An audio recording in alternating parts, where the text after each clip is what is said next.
दोस्तों, मैं रितेश कुमार उपाध्याय मेरे YouTube channel Ritesh LIC advisor में आपका हार्दिक स्वागत करता हूं। दोस्तों, सबसे पहले मैं आपसे क्षमा चाहता हूं क्योंकि इधर बीच हमारी जो वीडियो है इसको पोस्ट होने में थोड़ा सा समय लग रहा है, लेकिन इसके लिए मैं इस समय बहुत मजबूर हूं। वजह यह है कि मैं जहां पर रहता हूं आसपास में कंस्ट्रक्शन के काम चल रहे हैं, जिसकी वजह से एक एक वीडियो को बनाने के लिए मुझको 3 से 4 बार 6 बार 7 बार रिकॉर्डिंग करनी पड़ती है। मैं यह नहीं जानता हूं कि यह वीडियो जो मैं रिकॉर्ड कर रहा हूं यह भी मैं पोस्ट कर पाऊंगा या नहीं कर पाऊंगा, या इसके लिए फिर से दोबारा रिकॉर्डिंग करनी पड़ेगी, मुझे नहीं पता है। तो दोस्तों, मैं आपसे उम्मीद करता हूं कि आप हमारी इस समस्या को समझेंगे और हमारे द्वारा हो रही इस देरी के लिए मुझे क्षमा करेंगे। तो दोस्तों छोड़िए, चलिए चलते हैं हम अपने मूल विषय पर। और आज मैं आपके लिए यह जो वीडियो बना रहा हूँ यह एक सीरीज की शुरुआत कर रहा हूँ। एक्चुअली है क्या कि मैंने YouTube के तमाम चैनल को सर्च किया और मैंने खोजा कि क्या कोई एक ऐसा चैनल है जिसके ऊपर डेथ क्लेम के संदर्भ में पूरी जानकारी है। हालांकि इसके संदर्भ में जानकारी देने के लिए तमाम वीडियो पोस्ट है, लेकिन कोई एक ऐसा चैनल जिसपे की पूरी जानकारी मौजूद हो, ताकि यदि किसी व्यक्ति को एकदम भी डेथ क्लेम के संदर्भ में यदि एकदम भी जानकारी नहीं है तो भी वह अपना पूरा काम आसानी से करा कर लौट आए, ऐसी जानकारी देने वाला मुझे एक भी चैनल दिखाई नहीं दिया। तो दोस्तों, इसके लिए मैंने ये फैसला किया कि चलो यार, एक ऐसी सीरीज शुरू की जाए जिसमें कि डेथ क्लेम के संदर्भ में पूरी की पूरी जानकारी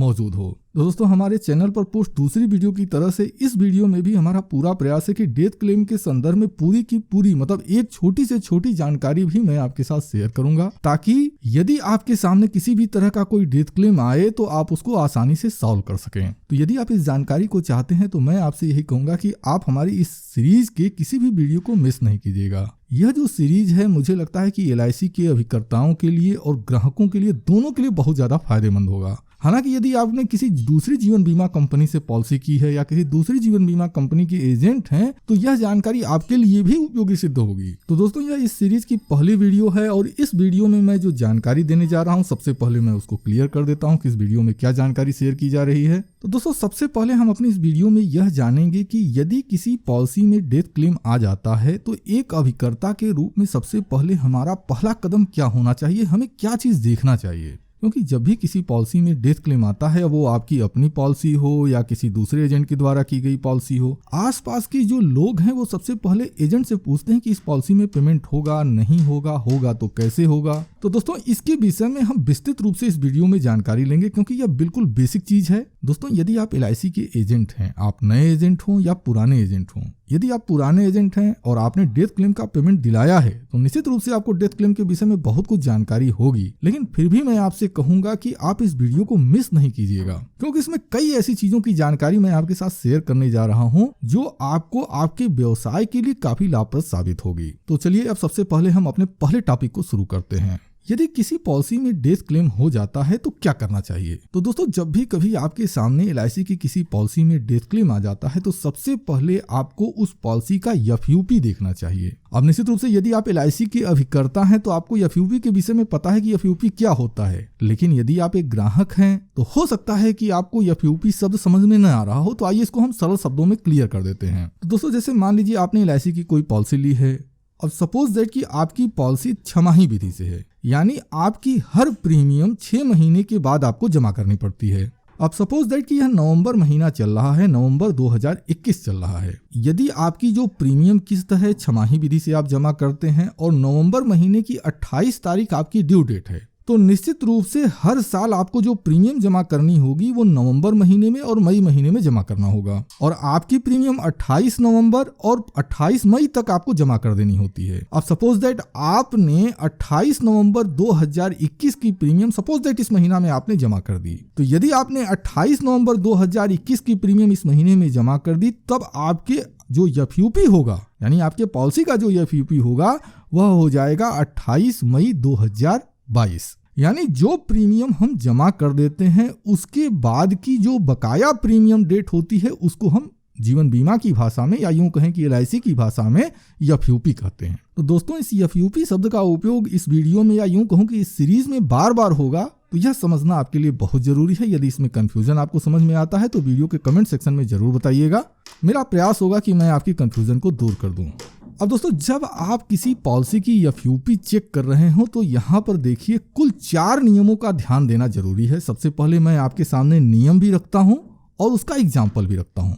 पहला नियम क्या है यदि ऐसी पॉलिसी जिसमें डेथ क्लेम आ गया है वह पॉलिसी 2 साल के अंदर है और उस पॉलिसी की प्रीमियम तिमाही, छमाही या सालाना विधि से जमा होती है, तो निश्चित रूप से आपको यह पता होगा कि वहां पर जो LIC ग्रेस पीरियड देती है वो 1 महीने का देती है। और यदि पॉलिसी की प्रीमियम मासिक विधि से जमा होती है तो वहां जो ग्रेस पीरियड मिलता है वो 15 दिन का मिलता है। तो एक बीमा अभिकर्ता के रूप में सबसे पहले हमको यह देखना चाहिए कि क्या वह जो पॉलिसी है ग्रेस पीरियड के अंदर है या ग्रेस पीरियड के बाहर है। यदि वह पॉलिसी 2 साल के अंदर है तब आइए इसको एक एग्जाम्पल से समझ लेते हैं, क्योंकि यदि आप LIC के ग्राहक हैं तो निश्चित रूप से यहाँ पर आपको कंफ्यूजन हो सकता है, तो आपकी कंफ्यूजन नहीं होनी चाहिए। आइए इसको एक एग्जांपल से हम समझ लेते हैं। तो जैसे मान लीजिए कि LIC की एक ऐसी पॉलिसी है जो 28 जून 2019 को जमा हुई और इसकी प्रीमियम छमाही विधि से जमा करनी थी। अब जो पॉलिसी धारक है उसने अपने जीवन काल में अपने पॉलिसी की जो प्रीमियम जमा की वो जून 2019 की प्रीमियम जमा कर दी ताकि उसकी पॉलिसी चालू हो गई। उसके बाद दिसंबर 2019 की जमा कर दी और उसके बाद जून 2020 की प्रीमियम जमा कर दी, यानी 1.5 साल की प्रीमियम उस पॉलिसी धारक ने जमा कर दिया है। अब क्या होगा, उस पॉलिसी की FUP क्या होगी, उस पॉलिसी की FUP हो जाएगी, क्योंकि जून 2020 की प्रीमियम जमा कर दी गई है तो उसकी जो FUP होगी वो 28 जून 2020 होगी। अब सपोज दैट मान लीजिए कि वह जो पॉलिसी धारक है उसकी डेथ हो जाती है 25 फरवरी 2021 को और उस पॉलिसी की जो प्रीमियम है वो 28 दिसंबर 2020 की जमा करनी थी और वह जमा नहीं हुई है। तो अब ऐसी कंडीशन में जो मैंने अभी पहला नियम बताया था, पॉलिसी क्या है 2 साल से कम चली हुई है, यानी पॉलिसी जो है 2 साल के अंदर है, सिर्फ 1.5 साल की प्रीमियम जमा की गई है। तो यहाँ पर नियम कौन सा लागू होगा, यहाँ नियम लागू होगा कि यदि पॉलिसी तिमाही, छमाही या सालाना विधि से जमा की गई है तो 1 महीने का ग्रेस पीरियड मिल रहा है। यानी कि यदि इस क्लाइंट की डेथ 27 जनवरी 2021 से पहले होती तब तो इस पॉलिसी में क्लेम मिल जाता, लेकिन यहाँ पर क्या है कि 27 जनवरी 2021 के बाद क्लाइंट की डेथ हो रही है, यानी इस पॉलिसी में डेथ क्लेम एक्सेप्ट नहीं होगा। अब दोस्तों डेथ क्लेम के लिए फिर हमको दूसरा नियम देखना होगा, क्योंकि अलग अलग पॉलिसियों में अलग अलग कंडीशन होती है, तो हमको ये नियम समझना जरूरी है। दूसरा नियम क्या कहता है, देखिए होता क्या है कि यदि आप LIC की पॉलिसी को अगर रिसर्च करेंगे तो वहां पर सिर्फ ग्रेस पीरियड को ही बताया जाता है, लेकिन ऐसा नहीं है। LIC यहाँ पर कुछ रियायत भी देती है और उस रियायत का जो जिक्र है वो पॉलिसी बॉन्ड में आपको नहीं मिलेगा। तो दूसरा रूल क्या कहता है, दूसरा रूल यह कहता है कि यदि पॉलिसी की प्रीमियम रेगुलर 2 सालों तक जमा कर दी गई है और किसी कारण से क्लाइंट ने अपने पॉलिसी की प्रीमियम जमा नहीं की, ऐसे कंडीशन में FUP के 3 माह के बाद तक पॉलिसी रिस्क लेगी। आइए इसको भी एग्जांपल से समझ लेते हैं। अब जैसे मान लीजिए LIC की एक पॉलिसी है जो कि 28 जून 2019 को स्टार्ट हुई, हाफ ईयरली उसकी प्रीमियम थी। क्लाइंट ने जो प्रीमियम जमा किया जून 2019, दिसंबर 2019, जून 2020 और दिसंबर 2020 की प्रीमियम जमा कर दी, यानी पॉलिसी 2 साल पूरी की पूरी चल गई है। अब दिसंबर 2020 की यदि प्रीमियम जमा कर दी गई है तो उस पॉलिसी की FUP क्या होगी, 28 जून 2021। अब ऐसी कंडीशन में यह जो पॉलिसी है रिस्क कवर कब तक लेगी, यदि आप LIC के पॉलिसी के नियमों को देखेंगे तो उस अनुसार सिर्फ 1 महीने का रिस्क कवर होगा, लेकिन यहाँ पर LIC रियायत देती है। यदि पॉलिसी 2 साल चली हुई है तो यह पॉलिसी जो रिस्क लेगी 27/9/2021 तक रिस्क कवर लेगी। अब यदि ऐसी पॉलिसी में जो डेथ है वो 27/9/2021 के बाद होता है, यानी 3 महीने की अवधि बीत जाने के बाद अगर डेथ होता है तो फिर भाई क्लेम एक्सेप्ट नहीं होगा। आइए अब तीसरा नियम देखते हैं। तीसरा नियम क्या कहता है कि यदि LIC की पॉलिसी 3 साल तक चली हुई है और 3 साल प्रीमियम जमा करने के बाद यदि किसी कारण से क्लाइंट ने प्रीमियम जमा नहीं की तो FUP की तारीख से अगले 6 महीने तक LIC की पॉलिसी रिस्क कवर लेगी। इसको भी एग्जांपल से देख लिया जाए। दोस्तों चलिए मान लेते हैं कि LIC की एक ऐसी पॉलिसी है जो कि 28 जून 2018 को स्टार्ट हुई है। हाफ ईयरली विधि से यह पॉलिसी भी जमा हो रही है और क्लाइंट ने इस पॉलिसी की जो प्रीमियम जमा किया जून 2018, दिसंबर 2018, फिर जून 2019, दिसंबर 2019, फिर जून 2020 और दिसंबर 2020 की प्रीमियम क्लाइंट ने जमा कर दी। अब जब दिसंबर 2020 की प्रीमियम जमा कर दी गई है और पॉलिसी छमाही विधि से है तो उसकी FUP क्या होगी, 28 जून 2021। अब जैसा कि मैंने रूल 3 बताया है, इसके अनुसार यह जो पॉलिसी है रिस्क कवर कब तक लेगी, 28 दिसंबर 2021 तक यह पॉलिसी रिस्क कवर लेगी। तो दोस्तों मैं उम्मीद करता हूं कि आपको कंफ्यूजन नहीं हो रहा होगा। चलिए अब अगला रूल भी देख लेते हैं। अगला रूल क्या कहता है कि यदि LIC की पॉलिसी की प्रीमियम रेगुलर 5 सालों तक जमा हो गई है और 5 साल की प्रीमियम जमा कर देने के बाद किसी कारण से क्लाइंट ने अपनी प्रीमियम जमा नहीं की तो ऐसी पॉलिसी प्रीमियम जमा करने के 12 महीने के अंदर तक रिस्क कवर लेगी, यानी एफयूपी के बाद 12 महीने तक रिस्क कवर लेगी। अब दोस्तों यदि आप पुराने एजेंट हैं तो निश्चित रूप से आपने पाया होगा कि ऐसी पॉलिसी जो 5 साल चली हुई है और यदि वो 6 महीना उसकी प्रीमियम जमा नहीं हुई है, लैप्स कंडीशन में है, तो उस पॉलिसी की प्रीमियम आसानी से आप जाकर जमा कर लेते हैं। वहां पर रिवाइवल का बहुत ज्यादा लफड़ा नहीं होता है। उसका कारण यही है क्योंकि वो पॉलिसी इनफोर्स कंडीशन में मानी जाती है।